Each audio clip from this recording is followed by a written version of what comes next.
సారి మీరు చూసి ఒక్క నమస్కారం చేశారనుకోండి, అది పరమమంగళములను ఇవ్వగలుగుతుంది.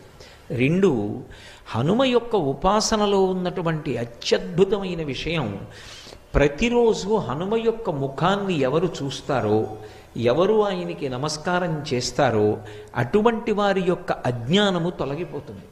చాలా తొందరగా వారికి జ్ఞానకటాక్షము కలిగేటటువంటి అదృష్టాన్ని పొందుతారు.